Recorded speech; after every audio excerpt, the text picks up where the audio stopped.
اللي صار الساعة 5 الصبح لقينا الناس بتجري من غير وعي، فصحينا على صوت ازعاج والاصوات. قالوا في نزوح في ضرب يضربوها، شردنا مع اللي شردوا ورجعنا ما لقيناش لا خيمة ولا أي حاجة. الشوارع زي ما أنت شايف.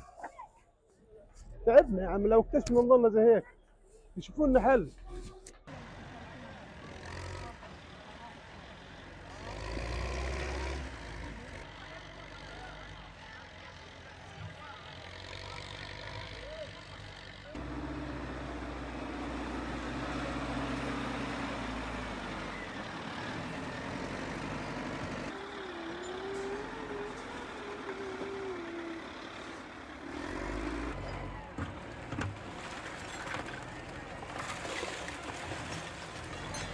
هذه 150 خيمة و150 عيلة حاوي هذه المنطقة.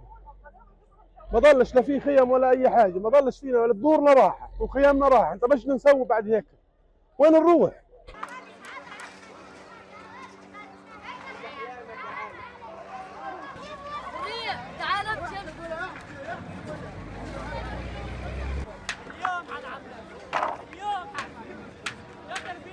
صح.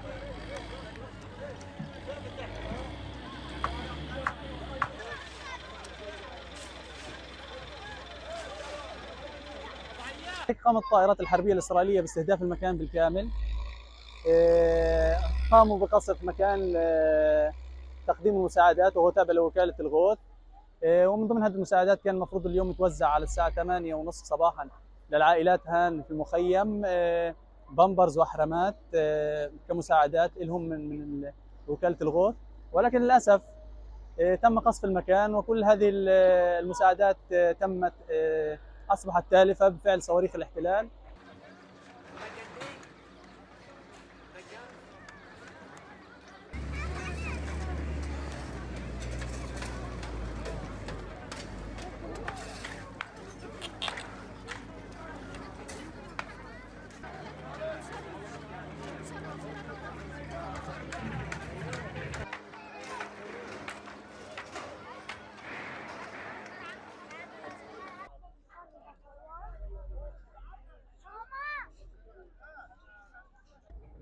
واحنا بنوصل رسالتنا للعالم للرؤساء، حسبنا الله ونعم الوكيل في كل رئيس، في كل ملك، في كل واحد قادر يعمل معنا ومش قادر. والله العرب قادرين يحمونا بس هم بدهمش. حسبنا الله ونعم الوكيل فيهم. اطفال وين نروح الحين؟ وين نروح يا عالم؟